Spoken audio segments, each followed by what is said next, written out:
মঙ্গলবার ভারতীয় জনতা পার্টির দক্ষিণ ২৪ পরগনা ডায়মন্ড হারবার সাংগঠনিক জেলা এবং দক্ষিণ কলকাতার জেলার একত্রিত বিক্ষোভ সমাবেশ ছিল আলিপুর জেলা শাসকের অফিসের সামনে। এসআইআর সরকার এবং বিএলও মানুষকে ইচ্ছাকৃতভাবে নির্বাচন কমিশনের বিরুদ্ধে ভুল বোঝাচ্ছে, এই অভিযোগ তুলে বিক্ষোভ সমাবেশ এবং ডেপুটেশন দেয় বিজেপি। ডিএম এর কাছে ডেপুটেশন দিতে গেলে ডিএম এর সাথে সাক্ষাৎ না হয় এবং ডেপুটেশন জমা না পড়ায় বিক্ষোভ আরও জোরদার হয়। অবশেষে প্রায় ৫ ঘন্টার পরে ডেপুটেশন জমা করার পর বিক্ষোভ সমাবেশ উঠে যায়। বিক্ষোভ কর্মসূচিতে উপস্থিত ছিলেন ডায়মন্ড হারবার বিজেপির সভাপতি সোমা ঘোষ, দক্ষিণ কলকাতার বিজেপির সভাপতি অনুপম ভট্টাচার্য, ডায়মন্ড হারবার সাংগঠনিক জেলার সহ সভাপতি পিন্টু ভট্ট এবং মহেশতলা পৌরসভার বিজেপি ১ নম্বর মণ্ডলের সভাপতি মনোজ মল্লিক।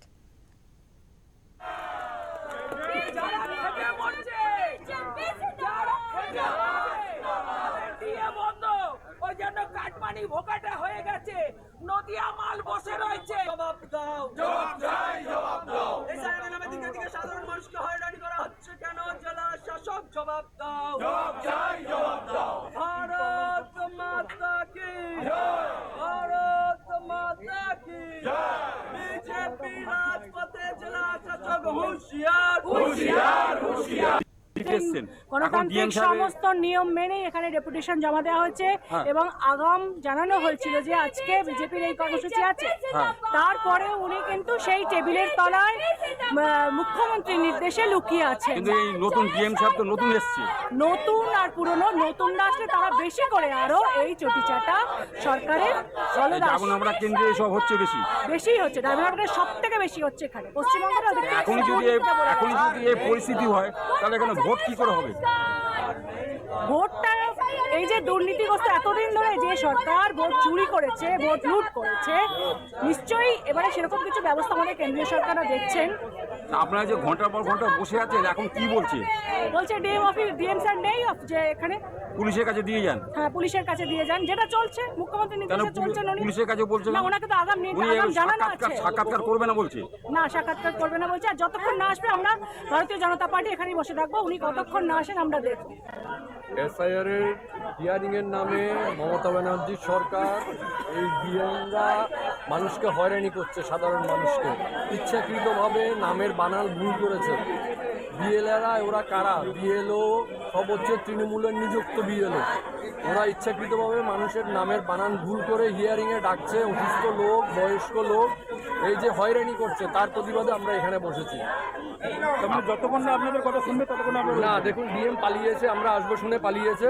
আমরা বসে আছি এখানে এবং বলেছি যতক্ষণ না আসবে আমরা সবাই এখানে শুয়ে থাকবো। আপনারা তো গণতান্ত্রিক সংবিধানের নিয়ম অনুযায়ী আপনারা এসছেন একদম ডিএমকে ডেপুটেশন জানাতে, একদম শান্তিপূর্ণ। আপনারা আগেও ডিএমকে জানিয়ে এসছেন। হ্যাঁ, ডিএম সাহেব কি বলছেন? ডিএম সাহেব পালিয়েছে। ডিএম সাহেব বলছে উনি বাইরে ব্যস্ত আছেন। আমি নাকি শুনলাম ডিএম সাহেব নিজের হাতে নেবে না, বলছে পুলিশ হাতে দিয়ে যান। না, হ্যাঁ উনি বলছে পুলিশকে দেওয়ার জন্য। আমরা বলেছি এটা কোন গণতান্ত্রিক মনে হচ্ছে আপনার? মমতা ব্যানার্জির আমলে গণতন্ত্র কোথায়?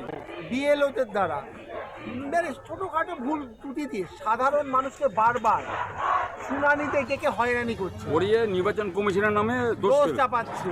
আচ্ছা, এই প্রতিবাদে ভারতীয় জনতা পার্টি আজ এই দক্ষিণ ২৪ পরগনার যে জেলা শাসকের দপ্তর, সেখানে আমরা শান্তিপূর্ণ বিক্ষোভের মাধ্যমে আমরা গিয়ে ডেপুটেশন দিতে এসেছিলাম আমাদের জেলা শাসক মহাশয়কে।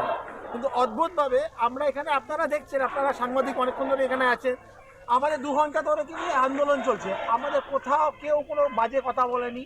আমরা শান্তিপূর্ণ স্লোগান শাউটিং এর মাধ্যমে সংবিধানের গণতন্ত্র মেনে আমরা এসেছি।